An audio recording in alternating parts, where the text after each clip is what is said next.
سپاسی خوا بکە لەسەر ناز و نیعمەتەکان هەموو نیعمەتەکانی خوا کە بەسەرمانەوەی پێویستە سپاسی خوا بکەین لەسەری. خەڵکانێکە بوون پێشتر لەش چاک بوون تەندروست بوون ئێستا نەخۆشن. خەڵکانێکە بوون پێشتر بینا بوون چاویان دەیبینی ئێستا نابینان چاویان نابینیە. خەڵکانێکە بوون دەوڵەمەند بوون ئێستا محتاج و فەقیرن هەموویمان بینیوە. خەڵکانێک هەبوون لەش ساغ بوون ئێستا دەستیان نییە قاچیان نییە شوێنێکیان لە دەستداوە.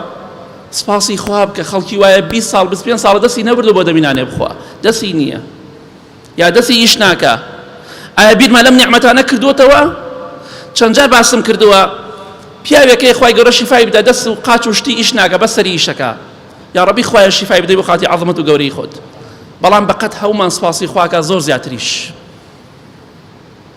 ڕۆژێ موسڵمانێک لەوێ دانیشت بوو چایی دەخوارد وتی وا نەزانی ئازایەتی خۆتە دەسەبەی بۆ دەمت بە کەوچکەکە چایەکە ئەخۆی یا بە پیاڵەکە چایەکە ئەخۆی. بەخوای گەورە 13 ساڵە دەستم نەبردەوە بۆ دەم. ئەمە باسی 6 ساڵە بۆ پێشەکەم. ئێستش بەخوا ئەوە 20 ساڵی تێپەڕانەوە ئێستا دەستی نەبردو بۆ دەمی. حەمد و سەنای خوا بکە. خەڵکانێک بوون وەکم تۆ لەش ساغ بوون ئێستا نەخۆشن داماون لەسەر جێگا. بەردەوام سپاسی خوا کە باخوا لەش ساغی بۆ زیادکە با نیعمەتەکانە بۆ زیادکە لە ئین شەکەرتم لازیدەنەکم. خوا وعدی داوە بەس سپاسی خوا بکە نیعمەتەکانە بۆ زیاد دەکە. بە ناشکریکردن چی دەستەکەوێت ئیلا غەزەبی خوا دەڕژێ بەسەرمانە.